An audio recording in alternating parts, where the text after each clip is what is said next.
अब देखिए, इस विषय पर आने से पूर्व हम सबसे पहले देखें कि पंचवर्षीय योजनाएं से अभिप्राय क्या है। वास्तव में पंचवर्षीय योजना विकास हेतु बनाए गए उन बहुआयामी प्रयासों को कहा जाता है जिसमें न केवल आर्थिक विकास को प्रोत्साहन दिया गया बल्कि साथ ही साथ सामाजिक विकास पर भी विशेष बल दिया गया। इस पंचवर्षीय योजना का जो कि मुख्य उद्देश्य संतुलित विकास करना था, यही कारण है कि इसमें सामाजिक, आर्थिक और प्रशासनिक व्यवस्था के पुनर्गठन को भी शामिल किया गया। और यही कारण है कि विभिन्न प्रकार की पंचवर्षीय योजनाओं में आर्थिक व सामाजिक विकास के अधिकतम कार्यक्रमों को अपनाया जाता रहा है। अब इन पंचवर्षीय योजनाओं का विकास, इनका निष्पादन, इनका निर्माण, इनका क्रियान्वयन भारतवर्ष में एक संस्था द्वारा की जाती है जिसे हम कहते हैं योजना आयोग। यह योजना आयोग 1951 में स्थापित की गई।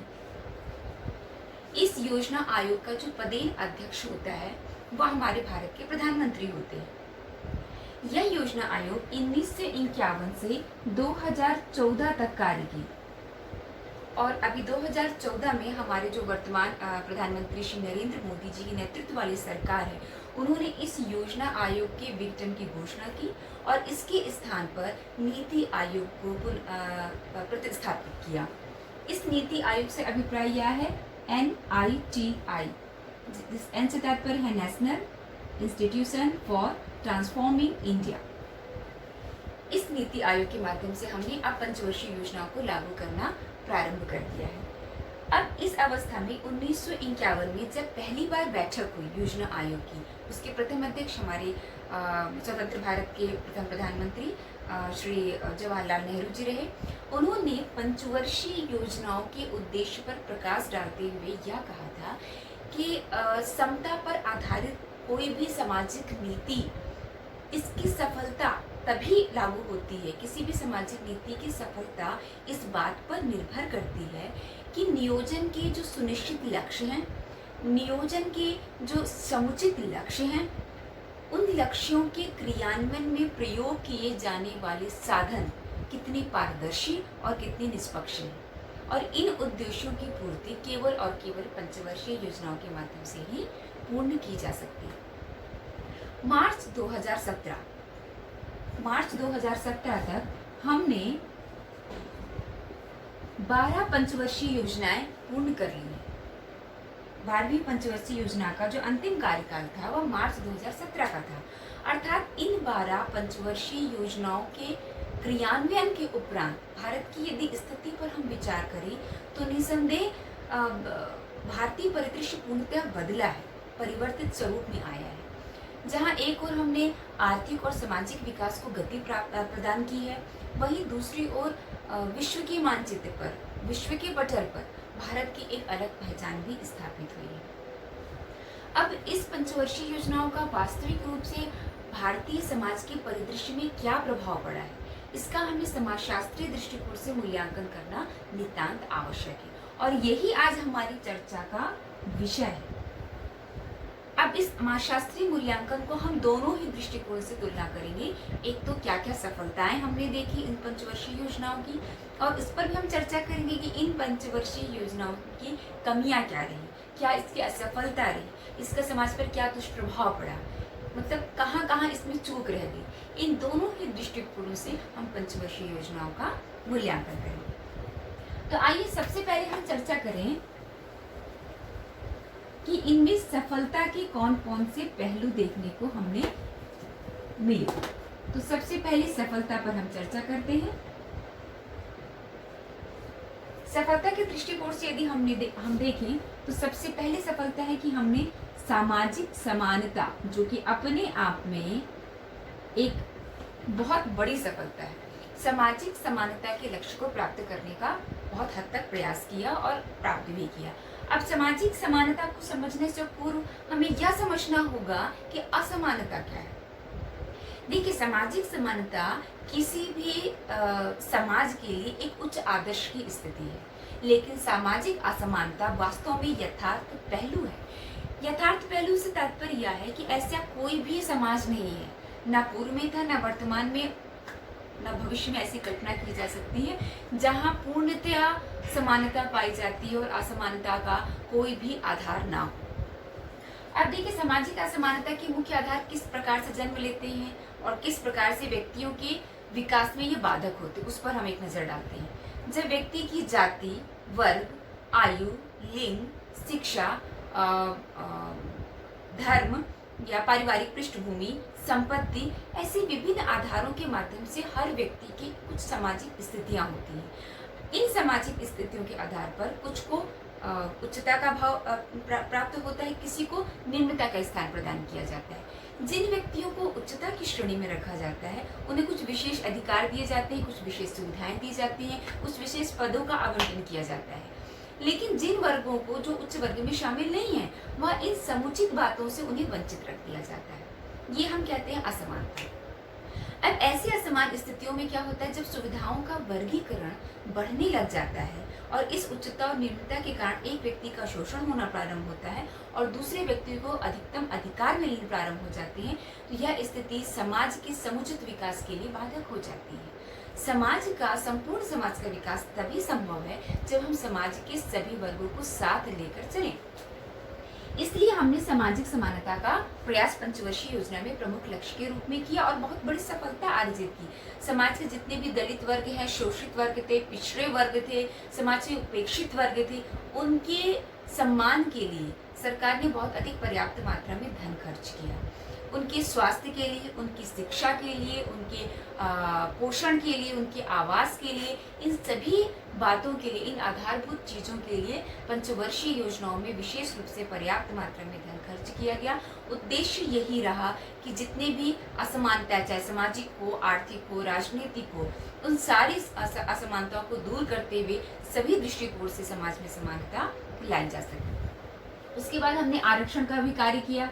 इस आरक्षण का तात्पर्य क्या है, जाति के आधार पर हमने आरक्षण प्रदान किया। समाज की जाति वर्गों को 4 भागों में बांटा गया: अनुसूचित जाति, अनुसूचित जनजाति, अन्य पिछड़ा वर्ग और सामान्य जाति। जो प्रारंभिक 3 जातियां हैं उनको हमने विभिन्न प्रकार की नौकरियों में या फिर शिक्षा के विभिन्न क्षेत्रों में, जीविकोपार्जन के कई साधनों में, कई विकल्पों में आरक्षण प्रदान किया। उद्देश्य ये था यह वर्ग भी समाज के अन्य वर्गों के समान अवसर प्राप्त कर सके अपने विकास का।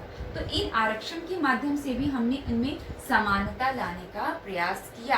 हालांकि इसकी वजह से, इन आरक्षण की वजह से हम वर्ग विहीन समाज की कल्पना नहीं कर पाए, लेकिन इनकी वजह से कहीं ना कहीं यह जो बीच में असमानता की स्थिति पैदा होती, चाहे आर्थिक असमानता की बात करें आप, चाहे सामाजिक असमानता की बात करें, उन्हें दूर करने में एक बहुत बड़ी भूमिका निभाई है इन पंचवर्षीय योजनाओं ने। इन आरक्षण के अलावा जो हम आर्थिक असमानता, जो हम सामाजिक असमानता की बात करते हैं, लिंग आधारित जितनी भी असमानताएं हम समाज में देखने को पाते हैं, उसको भी महिला सशक्तिकरण के माध्यम से और समान कार्य के लिए समान वेतन के माध्यम से, ऐसी विभिन्न प्रकार की योजनाओं के माध्यम से हमने इस असमानता को भी, पंचवर्षीय योजनाओं ने इस असमानता को भी दूर करने का प्रयास किया है। तो यह हो गई असमानता के माध्यम से सारी चीजों को हमने दूर करने का प्रयास किया। उसके बाद रहा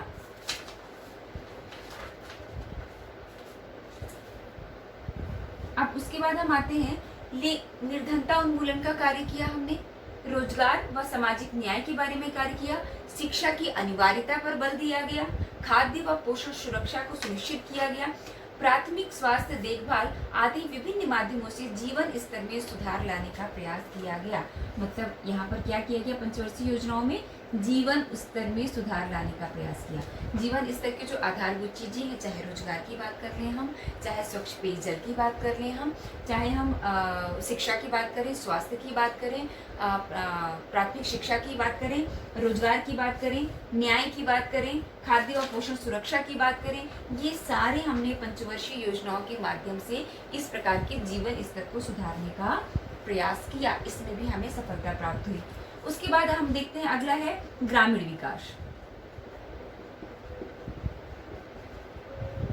ग्रामीण विकास के अंतर्गत हमने गांवों की आधारभूत संरचना को पूरे तरीके से परिवर्तित करने का प्रयास इस पंचवर्षीय योजनाओं में किया गया। मुख्यतः जो चौथी और 5वीं पंचवर्षीय योजना थी, उसका पूरा ध्यान का केंद्र कृषि था और कृषि के साथ साथ ग्रामीण जनों की जीवन स्तर को सुधारना था। गांव की आधारभूत संरचना को पुनर्स्थापित करना था। यही वजह है कि चाहे शुद्ध पेयजल हो, शौचालय निर्माण की बात हो या किसान क्रेडिट कार्ड की व्यवस्था की बात हो, आसान दरों पर हमने पंचवर्षीय योजनाओं के माध्यम से ऋण उपलब्ध कराने का कार्य किया गया। रोजगार हेतु जो व्यक्ति इच्छुक हैं, जो ग्रामीण जन इच्छुक हैं, उन्हें 100 दिनों का प्रतिवर्ष रोजगार देने की बात व्यवस्था की गई। समन्वित ग्रामीण विकास कार्यक्रम, समन्वित ग्रामीण विकास कार्यक्रम के माध्यम से हमने ऐसी ऐसी योजनाएं बनाई जिसने संपूर्ण ग्रामीण परिदृश्य को ही बदल कर रख दिया। मुख्य मार्ग व संपर्क मार्गों से जोड़ने का प्रयास किया गया। गांव की सड़कों को सूचना नेटवर्क से गांवों को जोड़ने का प्रयास किया गया। आधुनिकीकरण और विकास, इन दोनों में पर्याप्त रूप से सहायता प्रदान की गई। राष्ट्रीय ग्रामीण गारंटी अधिनियम 2006, इससे हम सभी वाकिफ हैं कि इसने ग्रामीण विकास के क्षेत्र में एक अभूतपूर्व कदम उठाया है। ग्रामीण व नगरीय जीवन के मध्य व्याप्त सुविधाओं के बड़े अंतर को भी कम करने का प्रयास किया गया। ग्रामीण और नगरीय जीवन के मध्य, नगरीय वर्सेस ग्रामीण, इनके बीच जो खाई थी, अभी तक स्थितियां यह बन गई थी कि ग्रामीण जो परिदृश्य था वह कहीं न कहीं पिछड़ेपन का परिचायक या पिछड़ेपन का द्योतक समझा जाने लगा था, और जो नगर थे वो विकास की धारा के मुख्य स्रोत माने जा रहे थे। लेकिन इन कृषि ग्रामीण का विकास करके, कृषि क्षेत्र में विकास करके पंचवर्षीय योजनाओं ने एक बहुत बड़ी सफलता अर्जित की कि हमने गांव को अर्बन लुक देना प्रारंभ किया। गांव और नगरों के बीच की जो सुविधाओं के बीच की जो दूरियां थी उसे कम करने का प्रयास किया, और कहीं न कहीं यह विचारधारा जो पिछड़ेपन का द्योतक गांव को माना जा रहा था, उस विचारधारा पर कुठाराघात किया और ग्रामीण और नगरीय सुविधाओं के बीच में, उनकी आवश्यकताओं के बीच में, उनकी वातावरण के परिदृश्य में, इन सभी में जो बहुत बड़ा अंतर था उसे कम करने के में बहुत बड़ी सफलता पंचवर्षीय योजनाओं ने प्राप्त की। तो ये तो हमने देखी कि इन सारे माध्यमों से हमने बहुत बड़ी सफलता अर्जित की। मतलब एक बहुत बड़ा हाथ पंचवर्षीय योजनाओं का भारतीय समाज के परिदृश्य में देखने को मिलता है। हम कृषि की बात कर रहे हैं, हम स्वास्थ्य की बात कर रहे हैं, शिक्षा की बात कर रहे हैं, समानता की बात कर रहे हैं, आधारभूत जो हमारा भारत तो कृषि का देश है, कृषि प्रधान राज्य है, और इस कृषि प्रधान क्षेत्र में यदि कृषि के उत्कर्ष की हम बात कर रहे हैं तो निसंदेह ऐसा समझ में आता है कि कहीं ना कहीं इन पंचवर्षीय योजनाओं ने भारतीय परिदृश्य में, भारतीय समाज के दृष्टिकोण से बहुत आमूलचूल परिवर्तन लाया और सब चीज़ बहुत श्रेष्ठ कोटि का हुआ। लेकिन ऐसा नहीं है। अब यदि हम असफलताओं की बात करें तो एक सबसे बड़ी जो असफलता हमको सामने समझ में आती है, इन योजनाओं के निर्माण और इन योजनाओं के क्रियान्वयन, इन दोनों में एक प्रकार का विसमायोजन देखने को मिलता है। मैंने 2 शब्दों का प्रयोग किया, ये हमारी सफलता यहाँ समाप्त हो गई। आइए अब हम इनकी कमियों पर या इनकी असफलताओं पर प्रकाश डालते हैं। तो मैंने क्या कहा, जो योजनाओं का निर्माण हुआ और इनका जो क्रियान्वयन हो रहा है, इन दोनों के बीच में विसमायोजन देखने को प्राप्त हुआ। विसमायोजन से तात्पर्य इनका जो मैंने निर्माण किया, अर्थात जिस लक्षित हितग्राही को ध्यान में रखकर पंचवर्षीय योजनाओं में सरकार ने कोई योजना बनाई, यदि उन योजनाओं का लाभ उस लक्षित हितग्राही, ये क्रियान्वयन हुआ, यदि उन योजनाओं का लाभ उन लक्षित हितग्राहियों तक वास्तव में सही मात्रा में नहीं पहुंच पाया, तो यह सबसे बड़ी असफलता है पंचवर्षीय योजनाओं की। यह सबसे बड़ी असफलता। अब ये ऐसी स्थिति क्यों आ रही है, इस पर भी हम चर्चा कर रहे हैं। कहीं ना कहीं जो हमारे प्रशासनिक मशीनरीज हैं, इसके क्रियान्वयन का कार्य कौन करता है? वस्तुतः योजना आयोग ने योजनाएं बना ली। अब इस योजना आयोग के द्वारा बनाए गए जो योजनाएं हैं, उनका समुचित देखभाल और नेतृत्व कर्तव्य राजनीतिज्ञों के हाथों में ही होता है और करना भी उन्हीं को चाहिए। पर चूंकि यदि राजनेता अभी तक का जो हमारा इतिहास रहा है 12 पंचवर्षीय योजनाओं का, उसमें जो राजनेता होते हैं वह अकुशल होते हैं, अशिक्षित होते हैं। चूंकि शिक्षित और कुशल राजनीतिज्ञों का या नेतृत्वकर्ताओं का अभाव पाया जाता है, यही वजह है कि इस क्रियान्वयन की संपूर्ण जिम्मेदारी किसके हाथों आ जाती है? प्रशासनिक मशीनरीज के पास, नौकरशाहों के पास। ये पूरी तरीके से स्वतंत्र हो जाते हैं अपने हिसाब से कार्य करने के लिए। अब इसकी वजह से परेशानी क्या होती है इनका जिन राजनीतिक सत्ताओं के साथ उचित संबंध होता है वह इनके लाभ के लिए ये कार्य करते हैं। इस दृष्टिकोण से वह इनका उद्देश्य यह नहीं होता कि इनका जो लक्ष्य का निर्माण हुआ है उसके अपेक्षित परिणाम प्राप्त हुआ। इनका उद्देश्य यह होता है कि वह इस प्रकार से कार्यों का क्रियान्वयन करें जिससे संबंधित राजनीतिक सत्ता को अधिकतम लाभ पहुंचा सके।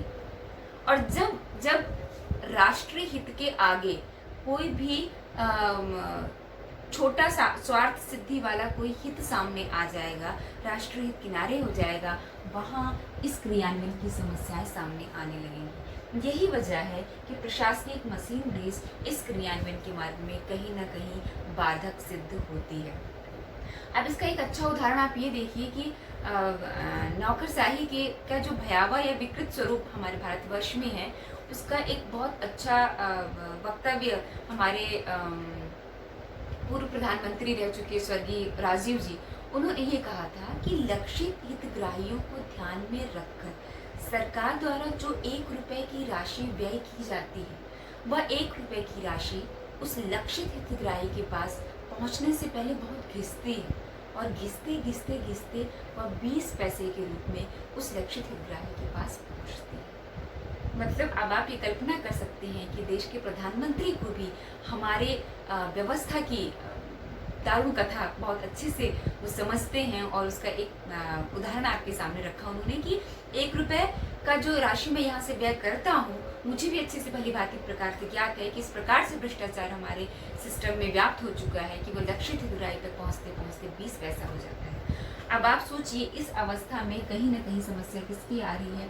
क्रियान्वयन की। इस क्रियान्वयन में दोष चाहे शिक्षित अशिक्षित और अकुशल नेतृत्वकर्ता का हो, चाहे दोष हमारे प्रशासनिक मशीनरीज का हो, चाहे दोष हमारे भ्रष्टाचार का हो, नियंत्रण का हो, अनुशासन का हो, विभिन्न प्रकार के कानूनों का हो, वजह कुछ भी हो, लेकिन जो निर्माण हमने किया था उस निर्माण के सापेक्ष क्रियान्वयन के बीच का समायोजन पूरी तरीके से छिन्न भिन्न हो जाता है। यह एक सबसे बड़ी असफलता है।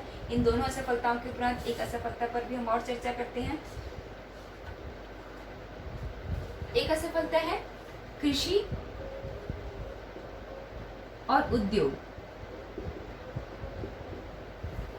कृषि और उद्योग, इनके बीच में भी एक प्रकार का असमायोजन पाया गया। कृषि और उद्योग, इससे तात्पर्य हमने यह जरूर कहा कि हमने चौथी और 5वीं पंचवर्षीय योजनाओं में कृषि के कार्यों पर विशेष बल दिया, लेकिन यदि उद्योगों से हम तुलना करें, उद्योगों के सापेक्ष कृषि के विकास पर, कृषि को सशक्त करने में हमने उतना ध्यान नहीं दिया जितना ध्यान, जितनी बहुत अधिक योजनाएं ऐसी हैं, चाहे प्रथम पंचवर्षीय योजना की बात करें, द्वितीय पंचवर्षीय योजना की बात करें, यहाँ तक कि चौथी और 5वीं पंचवर्षीय योजना जिसमें कि कृषि को भी मुख्य लक्ष्य रखा गया, लेकिन ऐसी कोई पंचवर्षीय योजना नहीं रही जिसमें उद्योगों को विशेष रूप से दर्जा प्रदान नहीं किया गया।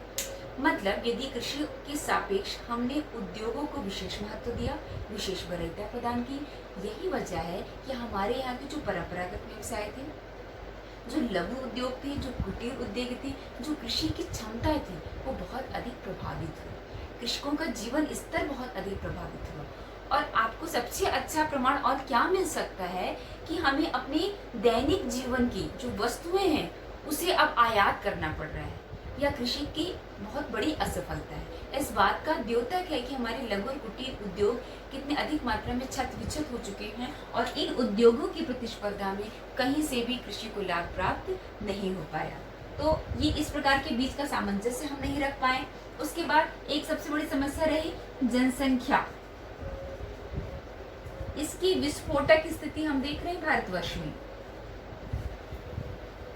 12 पंचवर्षीय योजनाओं में जनसंख्या नियंत्रण को या इस समस्या को हमने कहीं भी स्थान प्रदान नहीं किया है, और यही वजह है कि आज भारत की जो जनसंख्या वो 1.25 करोड़ से ऊपर हो चुकी है। तो यदि यह जनसंख्या हमारी निरंतर बढ़ते रहेगी तो स्वाभाविक सी बात है कि हमारे जो संसाधन है वह भी सीमित है, हमारी जो योजनाएं हैं वह भी लक्षित हितग्राही तक कैसे पहुंच पाएंगी, उनका क्रियान्वयन भली भांति प्रकार से हम कैसे कर पाएंगे।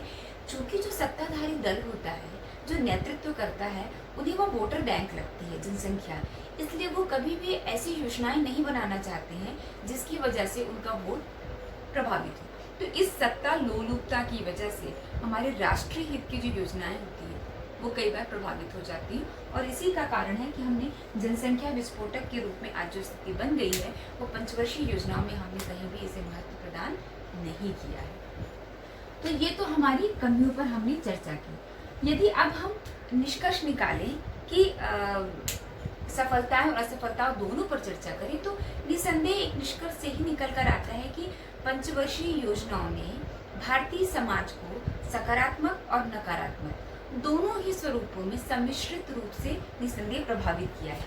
लेकिन जहाँ पर एक और हमने शिक्षा में, रोजगार में, कृषि में, महिला सशक्तिकरण ऐसे विभिन्न क्षेत्रों में सफलताएं अर्जित की हैं, आशातीत सफलता प्राप्त की है, वही हम रोजगार की बात करें, कृषि की बात करें, लघु और कुटीर उद्योगों की बात करें, व्यक्ति की आत्मनिर्भरता की बात करें, तो इन सब चीज़ों में आशातीत सफलता हमने अर्जित नहीं की। लेकिन एक चीज जो बहुत सोचने वाली है, जो विचारणीय बिंदु है, वो क्या है कि इन 12 वर्षों में हमने जो भी योजनाएं बनाई हैं, इन 12 वर्षों में हमें पता है कि भ्रष्टाचार किस अवस्था तक पहुंच चुका है। हमने अभी बात कर ली कि प्रशासनिक मशीनरी किस प्रकार बाधा का कार्य उत्पन्न करती है। हमने यह स्वीकार कर लिया कि जो योजनाएं बनाई जाती है वो निस्संदेह सर्वश्रेष्ठ उच्च कोटि की होती है, लेकिन कहीं ना कहीं हमें वो परिणाम प्राप्त नहीं हो रहा है क्योंकि क्रियान्वयन में समस्या आ रही है।